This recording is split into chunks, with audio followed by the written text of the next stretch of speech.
I would say when I first got interested in other places and other cultures is when I came to the U.S. Being from Barbados is just one dominant culture.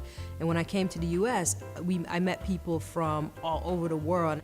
When you would go to someone's house, whether they were from Spain or Puerto Rico or Asia, it would be similar as you were walking into their country. And that was really exciting to me. And I was like, oh, I have to see other places in the world. Oh my goodness, I have to go to Japan, or I have to go, some of the places that these people that we were friends with were from. I would say initially I didn't have any steps to plan how I wanted to go about it. I just knew what I wanted to do. And one of the things that I started doing was when we would go through school and we would learn in history about different places, I was always curious to know what it was like now. So one of the things that I started doing was reading a lot of books, looking in travel magazines. Sometimes I would walk around and see at the travel agents at that time what the prices were.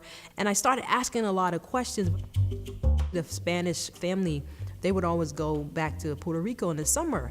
So I'm like, well, how much does it cost? What do you guys do when you go to Puerto Rico? And then they would tell us, and they would bring back photographs and we would look at them. And that was why I went into the military. I wanted to go to school and I wanted to have money to be able to pay for school, and I knew the military was offering that. And then I also knew that I could travel. I knew once I finished up my basic training, I could get an assignment to go anywhere that I wanted to. When you go in, they put you in a hotel for the night, and it's all of the new kind of recruits. And then you get on the bus the next day. You're there overnight. They give you this package, and it's like, you're gonna go to the airport, and this is gonna happen.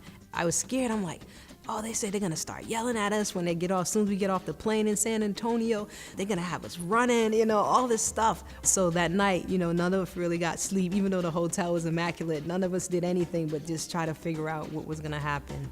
And then once we got on a plane and got to Lackland Air Force Base in San Antonio, they were right. Once we got off the plane in the airport and drove to the base, training began.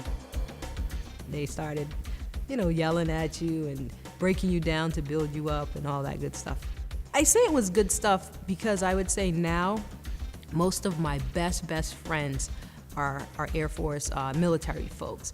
And I would also say one of the things that I realized then that I didn't know about myself was that I needed a lot more focus and discipline. So hence deciding to go to school or trying to figure out what I want was challenging because I didn't have those certain types of disciplines, or being able to stick through something when it was tough and challenging. I mean, basic was tough. We have to get up 4 or 5 o'clock in the morning after being up 10, 12 hours the day before and studying and all these things. You start meeting people from Oklahoma and Utah and all these places within the US that you've never heard about, or you're meeting people from Brazil and Ukraine and all these places. And I think when you start to bond and build relationships, you don't want to just pick up and go. All the places that I wanted to go to, I went to, and also I stayed longer because of the relationships and the friendships that I had met. People from California and South Carolina and all over the country and the world. And after kind of hanging out with them for a while, it's like, oh, we should stay at this base for a little longer. But I can say that all the times I've traveled and places I've been to, people have been more than welcoming, or even just like my own family. People are just so appreciative that you took the time to come over to their country to experience who they are. In England, when I was stationed in England, we were in support of the Kuwait War, and one of the units that I worked in handled all of the heavy equipment and stuff for the military. And I was driving a piece of heavy machinery to move some of the weapons and different things, and the machinery the brakes gave out, and I was stuck. So pretty much my leg got crushed between a forklift and a wall, and that's pretty much it. It was damaged, and they thought my leg needed to be amputated after long hours of surgeries, many hours of surgeries. They saw life, and that's when they decided not to amputate my leg. Then I ended up leaving England and being stationed in Louisiana, and from there, I decided to go back to school. So I started back running and working out in the gym. I had a really bad sciatic nerve damage. I couldn't feel like different parts of my leg, and then when the weather, whether it was hot or cold, I would be laid up for about a couple of days. I wasn't feeling my healthiest because if it wasn't the drugs and physical therapy from having the injury scrubbed time and time again, because it was the scar tissue, it was just like, gosh, I don't feel mentally okay.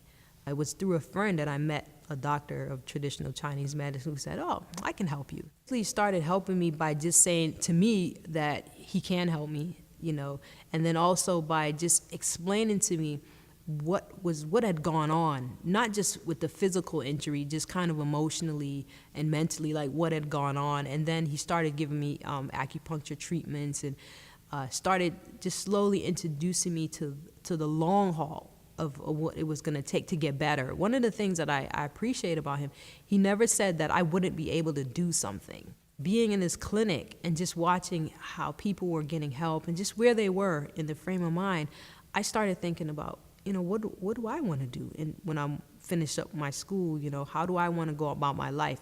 And one day he come back from seeing a patient from a house call. And he came in and he had a little bag. And I'm like, "You're a doctor, like what's in that bag, He's like, "Oh, my needles and my stuff that I went to see the patient." And that's what did it for me. I was like, I want to do that. I want to take a little toolkit with whatever I need anywhere around the world, because I still love to travel, and do what I needed to do. It was a sense of knowing that it was something that would make me feel useful. And also the fact that he was self-employed, and he was in control of his own destiny. I am currently going to school at the New England School of Acupuncture for traditional Chinese medicine and herbs. I'm a first-year student. I have a couple more years to go, and I'm loving it. I'm definitely loving it. I want to be able to do that for other people. This transformed my life. Like, I'm a brown belt in karate, about to get my black belt. I can ride and run and do yoga and fish if I need to, or whatever, right? So that's the thing that I want to do.